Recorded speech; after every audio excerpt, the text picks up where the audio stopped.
Alhamdulillah, alhamdulillahilladzi hadana lihada wa ma kunna linahtadiya laula an hadana Allah wa asyhadu an la ilaha illallah wahdahu la syarika lah wa asyhadu anna Muhammadan abduhu wa rasuluh. Allahumma salli ala Muhammadin wa ala alihi wa sahbihi wa man tabi'ahum bi ihsanin ila yaumiddin. Amma ba'd. Anak-anakku sekalian yang dirahmati dan dimuliakan oleh Allah Subhanahu wa taala, serta yang Ustaz sayangi dan cintai karena Allah Subhanahu wa taala. Alhamdulillah, kita masih dipertemukan kembali oleh Allah Subhanahu wa taala, yang pada pertemuan kali ini kita akan membahas penjelasan atau syarah dari hadis yang ke-21. Anak-anakku sekalian yang dirahmati dan dimuliakan oleh Allah Subhanahu wa taala, hadis ke-21 insyaallah sudah kalian hafalkan semuanya.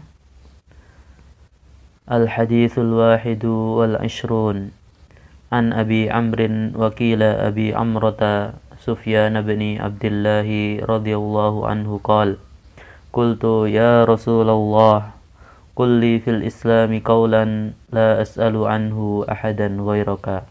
Qala qul amantu billahi thumma istaqim. Rawahu Muslim. Hadis yang ke-21 ini diriwayatkan oleh sahabat Abu Amr. Dikatakan Abu Amroh Sufyan bin Abdullah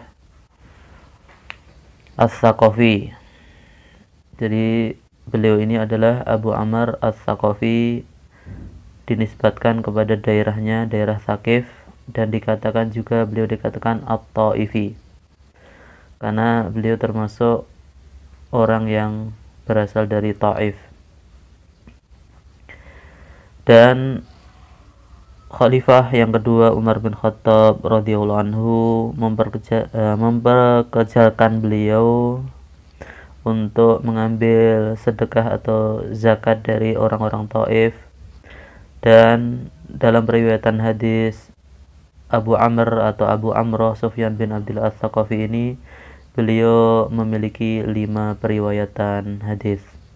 Anak-anakku sekalian yang dirahmati dan dimuliakan oleh Allah Subhanahu wa taala, hadis yang ke-21 ini adalah hadis yang sangat agung, yang mana dalam hadis ini terkandung jawami'ul kalim dari Rasulullah Shallallahu Alaihi Wasallam. Jawami'ul kalim adalah kalimat yang singkat, yang padat, lafadznya cuma sedikit akan tetapi maknanya sangat luas. Qalilul lafzi wasi'ul makna. Sedikit lafadznya akan tetapi maknanya sangat luas. Fa innahu jama'a li hadzal sa'il fi hadainil khoslataini jami'a ma'anil Islam wal iman wa ta'ah. Kenapa dikatakan jawami'ul kalim? Karena dalam hadis ini sabda Rasulullah sallallahu alaihi wasallam telah mengumpulkan jawaban dari pertanyaan dari sahabat Abu Amr atau Abu Amroh Sufyan bin Abdullah As-Saqafi tadi, yang di situ sudah mencakup makna-makna Islam, keimanan, dan juga ketaatan. Anak-anakku sekalian yang dirahmati dan dimuliakan oleh Allah Subhanahu wa taala, para sahabat Rasulullah sallallahu alaihi wasallam, mereka adalah orang-orang yang sangat bersemangat untuk mengetahui ajaran agama Islam, dan mereka adalah orang-orang yang paling bersegera. Mereka adalah orang yang sifatnya orang yang suka berlomba dalam masalah kebaikan. Para sahabat Rasulullah Shallallahu Alaihi Wasallam adalah orang yang sangat bersemangat untuk mengetahui ajaran agama, dan mereka adalah orang yang suka berlomba dalam kebaikan. Termasuk dari sahabat Sufyan bin Abdullah As-Saqafi ini tadi, ini sangat jelas menunjukkan hal itu, yakni ketika beliau bertanya kepada Rasulullah Shallallahu Alaihi Wasallam dengan pertanyaan yang sangat agung ini.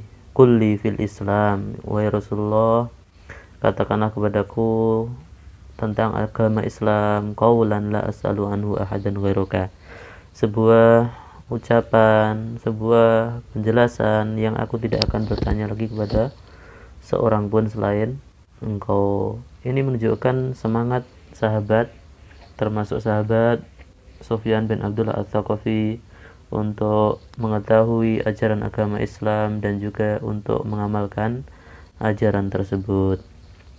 Anak-anakku sekalian yang dirahmati dan dimuliakan oleh Allah Subhanahu wa taala, maka kemudian Rasulullah sallallahu alaihi wasallam menjawab pertanyaan sahabat yang mulia ini dengan jawaban yang sangat sedikit lafadznya, akan tetapi maknanya sangat luas, atau dinamakan jawami'ul kalim.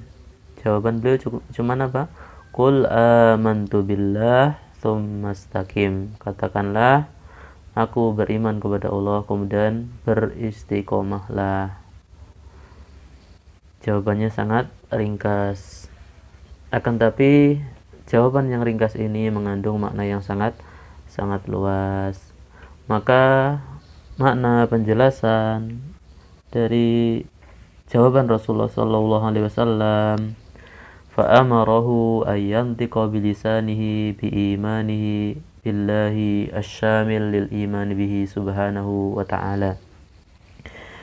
Maksudnya adalah Rasulullah sallallahu alaihi wasallam memerintahkan kepada sahabat yang mulia ini untuk mengucapkan dengan lisannya untuk beriman kepada Allah Subhanahu wa taala dengan keimanan yang syamil, yang mencakup keseluruhan iman, dan juga wa bima jaa anhu fi kitabihi wa sunnati rasulih sallallahu alaihi wasallam, termasuk juga keimanan terhadap kitab-kitabnya, yakni kitab Al-Quran dan juga sunnah-sunnah Rasulnya sallallahu alaihi wasallam.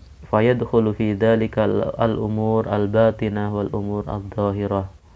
Termasuk dalam masalah keimanan di sini al-imanu billah, maksudnya adalah masuk di dalamnya perkara-perkara yang batin, perkara-perkara yang ghaib, termasuk juga perkara yang nampak. Jadi amalan-amalan yang batin maupun amalan-amalan yang tampak. Li'anna al-iman wal islam min al-alfat allati idza jumi'a bainahuma fi dzikri qusimal ma'na bainahuma. Hal ini dikarenakan antara iman dan Islam itu adalah masuk cakupan lafaz yang ketika dikumpulkan dalam penyebutannya maka maknanya akan dibedakan, akan berbeda. Yakni wasara lil imani al umur al batinah walil islami al umur al dhahirah. Kalau pas disebutkan secara bersamaan, berarti untuk iman itu adalah mengimani perkara-perkara yang batin, amalan-amalan yang batin. Iman kepada Allah ini adalah amalan batin, kepada para malaikat, kepada kitab-kitab para rasul, kepada hari akhir, takdir yang baik dan buruk, itu adalah amalan yang batin, maka dikatakan al-umur al-batinah. Adapun Islam al-umur al-zahirah. Adapun Islam ketika disebutkan tadi dengan iman disebutkan secara bersamaan, maka iman untuk perkara yang batin, adapun Islam adalah untuk perkara-perkara yang zahir seperti salat, zakat, puasa dan haji maupun ibadah-ibadah yang zahir yang lainnya. Wa idza ufrida ahaduhuma 'anil akhar kama huna syamila al-umur al-batinah wadh-dhahirah. Akan tetapi jika disebutkan secara bersendirian seperti dalam hadis ini, qul amantu billah. Di sini hanya disebutkan keimanan kepada Allah. Maka ketika disebutkan hanya satu saja, tidak disebutkan yang lain, tidak disebutkan Islam dalam satu penyebutan sebagaimana dalam hadis ini, maka keimanan itu mencakup perkara-perkara yang batin tersebut sekaligus perkara-perkara yang zahir. wa ba'da imanihi wa yaqinihi wa thabatihi umira bil istiqamati ala hadzal haqqi wal huda wal istimrar ala dzalik.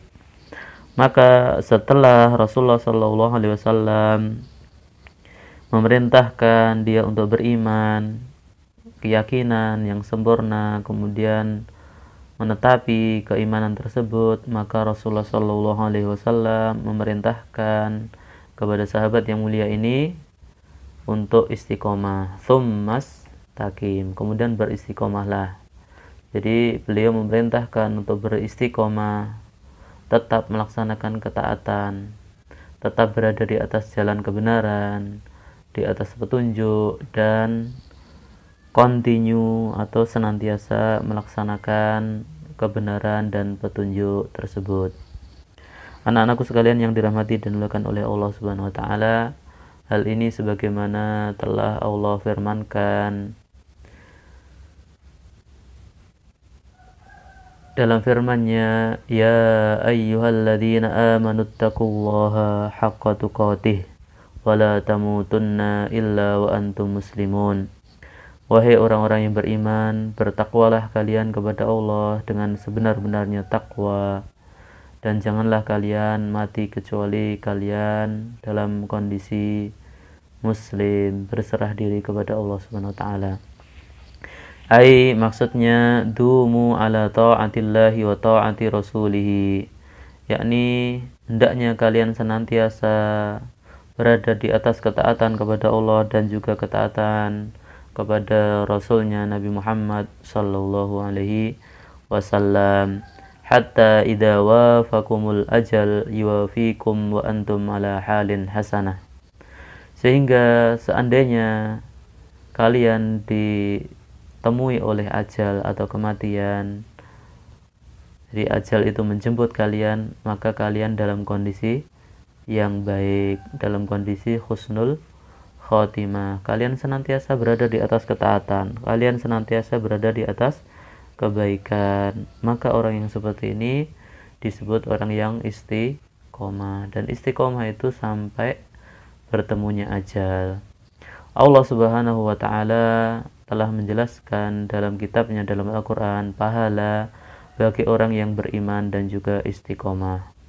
Allah Subhanahu wa taala berfirman, innal ladzina qalu rabbuna Allahu tsumma istaqamu tatanazzalu alaihimul malaikatu alla takhafu wa la tahzanu wa abshiru bil jannati allati kuntum tu'adun. Sesungguhnya orang-orang yang mereka telah mengatakan Rabb kami Allah, Tuhan kami Allah, maksudnya kami beriman kepada Allah, ini iman. Tsumma istaqamu, kemudian mereka beristiqomah di atas kebenaran, di atas ketaatan, di atas petunjuk, senantiasa melaksanakan hal itu. Tatanazzalu alaihimul malaikah, akan turun kepada mereka para malaikat, seraya mereka mengatakan alla takhafu wa la tahzanu wa abshiru bil jannah, hendaknya kalian tidak takut, tidak perlu bersedih hati, dan bergembiralah dengan surga allati kuntum tu'adun, yang telah disediakan atau dijanjikan kepada kalian. Kemudian dalam firman-Nya yang lain, Allah Subhanahu wa taala berfirman, innal ladzina qalu rabbuna Allahu tsumma istaqamu, sesungguhnya orang-orang yang mereka telah mengatakan Rabb kami Allah, Tuhan kami Allah, maksudnya beriman dengan keimanan yang baik, yang sempurna kepada Allah, kemudian mereka beristiqomah, fala khaufun alaihim walahum yahzanun, maka bagi mereka ini tidak ada rasa takut dan juga rasa sedih hati. Ulaika ashabul jannati khalidina fiha, mereka itu adalah penduduk surga yang mereka akan kekal di dalamnya selama-lamanya. Jazaa'an bima kanu ya'malun, dan dijadikannya mereka sebagai penduduk surga ini adalah sebagai balasan dari amalan-amalan yang mereka lakukan di dunia, yakni amalan yang berupa keimanan, keislaman, istiqomah mereka di atas al-haq, di atas jalan kebenaran. Anak-anakku sekalian yang dirahmati dan dimuliakan oleh Allah Subhanahu wa taala, Dari hadis yang ke-21 ini, hadis yang singkat akan tetapi padat makna, ada beberapa faedah yang bisa kita ambil. Yang pertama, hirsus sahabati ala su'al an umuri dinihim, yakni semangatnya para sahabat untuk bertanya tentang urusan agama mereka. Akan tapi pertanyaan ini adalah pertanyaan yang sifatnya untuk beramal. Jadi mereka mengetahui untuk diamalkan. Bukan orang-orang zaman sekarang. Mereka banyak bertanya tentang urusan dunia, tetapi amalnya kosong. Mereka tidak semangat, hanya semangat bertanya, tetapi tidak semangat untuk beramal. Para sahabat mereka semangat untuk menanyakan urusan agama mereka, dan mereka juga bersemangat untuk mengamalkan ajaran agama yang telah mereka ketahui tersebut. Yang kedua, faedah dari hadis yang ke-21 ini, husnus su'al min Sufyan bin Abdullah ad-dal ala kamali aqlihi wa raghbatihi fil wasiyatil jami'ah. Baiknya dalam bertanya sahabat Sufyan bin Abdullah, yang hal ini menunjukkan kesempurnaan akal beliau dan keinginan yang kuat beliau untuk mendapatkan wasiat yang sempurna, wasiat yang mencakup perkara agamanya. Jadi kalau kita mau bertanya kepada seseorang, bertanyalah dengan pertanyaan yang baik. Jangan pertanyaan yang seakan-akan kita sendiri tidak butuh pada jawaban pertanyaan itu. Pak sahabat ini ketika bertanya, beliau mengatakan apa? La as'alu anhu ahadan ghairaka. Ini menunjukkan sahabat ini sangat butuh jawaban dari pertanyaan ini untuk bisa diamalkan. Jadi bukan hanya sekedar bertanya, tapi nggak ada faedahnya. Pertanyaan yang nggak perlu dijawab, atau kalimat retoris. Bertanya tetapi nggak perlu jawaban. Maka kalau kita mau bertanya, maka bertanyalah yang baik. Maka yang ditanya pun nanti ketika akan menjawab akan baik pula dalam menjawabnya. Yang ketiga,